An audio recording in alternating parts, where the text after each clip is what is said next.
Fala galera, tudo bem? Tô aqui para falar com vocês hoje sobre vida útil de filtros químicos. Esse assunto é extremamente importante. Definir, ter uma política de troca de filtros mecânicos e filtros químicos está totalmente relacionado à segurança dos usuários. Por quê?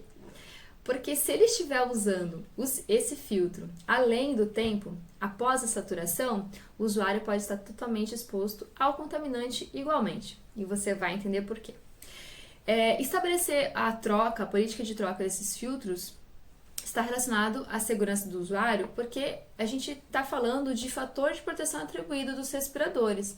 Quando a gente seleciona um tipo de cobertura facial, a gente espera que essa proteção seja alcançada. Ou seja, por exemplo, se eu estiver selecionando esse tipo de respirador, essa configuração para um dado ambiente, eu sei que esse respirador semifacial operando no modo purificador de ar, ele tem um FPA de 10, ou seja, ele consegue reduzir a concentração no ambiente, do contaminante no ambiente, em até 10 vezes.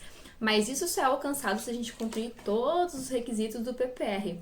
Barba feita, tamanho correto para o usuário, manutenção, colocação e ajuste correto, treinamento do usuário e várias outras coisas. E entre elas, respeitar a vida útil desses filtros, trocar no momento certo. Como acontece, então, o mecanismo de retenção em filtros químicos? Normalmente eles são uma estrutura de carvão ativado, esse aqui que tem na minha mão é de carvão ativado, né? Que é o meio filtrante, né? Que é capaz de reter gases e vapores. Nem todos os gases e nem todos os vapores. Preste atenção nisso, fique atento. Alguns gases e vapores não conseguem ficar retidos no meio filtrante, ou até conseguem, mas por não terem propriedade de alerta, é perigoso, então o fabricante não indica uso para certos gases e vapores, tá? Então esse é o primeiro alerta. Mas vamos falar de vida útil? Então vamos lá. Como acontece a retenção desses gases e vapores no meio filtrante? Tá? Então o filtro fica posicionado dessa forma no respirador, e quando o usuário respira, obrigatoriamente o ar passa por esse meio filtrante aqui, né? Respeitando que há vedação no respirador, o ar só vai entrar se passar pelo filtro. Passando pelo filtro, o gás e o vapor deixa o contaminante nas primeiras camadas do filtro e segue o fluxo para a zona respiratória do usuário, né, para dentro do respirador. Quando a gente fala de filtro químico, então esse gás e vapor vai entrando em contato com o meio filtrante, vai depositando nesses corredores, nesses poros do carvão, até saturar. Então, a saturação vai acontecendo, né, da entrada do filtro até a saída do ar aqui. O que acontece, então?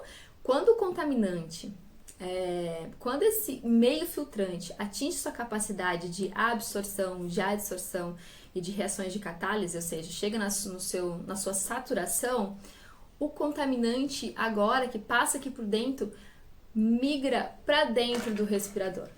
Então, entendem como isso é importante? Isso significa que se eu estiver trocando o cartucho no tempo errado, o contaminante está migrando para a zona respiratória do usuário e não está mais ficando retido nesse filtro que a gente espera, né? Que a gente espera que esteja ficando aqui, ele não está mais aqui, porque ele está migrando, saturou e ele está migrando.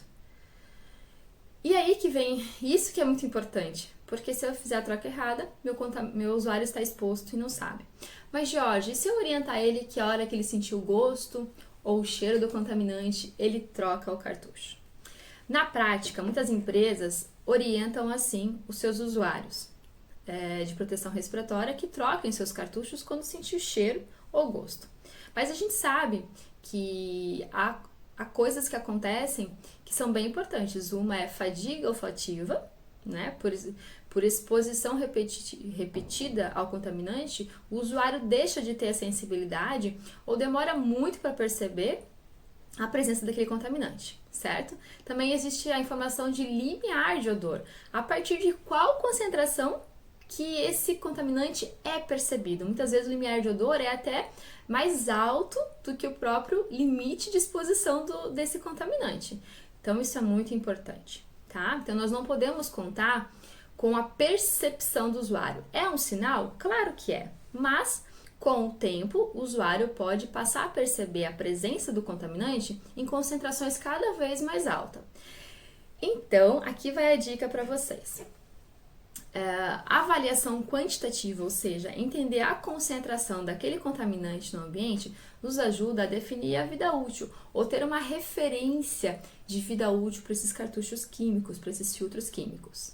Então, a partir do momento que você tem a avaliação quantitativa desse gás e esse vapor, nos ajuda então a jogar essa informação no software do fabricante, que vai nos dar a vida útil em horas ou minutos. E a partir daí você consegue ter um parâmetro de troca desses filtros. É muito mais fácil determinar, criar uma política de troca de filtros com essas informações do que não ter essas informações. É muito arriscado, tá? Lembrando que se o teu usuário estiver trocando o respirador, o filtro, além da vida útil, ele já pode estar exposto ao contaminante, tá? E aí é importante você saber se aquele fabricante que você está adquirindo o respirador, se ele tem esses softwares que te ajudam a calcular a vida útil do filtro químico. Se o fabricante não possui software, aí realmente fica bem complicado você conseguir, né, ter uma base sobre a vida útil desses filtros químicos, tá? Então preste atenção nisso, porque essa informação está totalmente relacionada à proteção dos usuários de respirador. Se você gostou desse vídeo, deixa o joinha aqui para eu saber se esse conteúdo te ajudou em alguma coisa, tá? Até o próximo vídeo!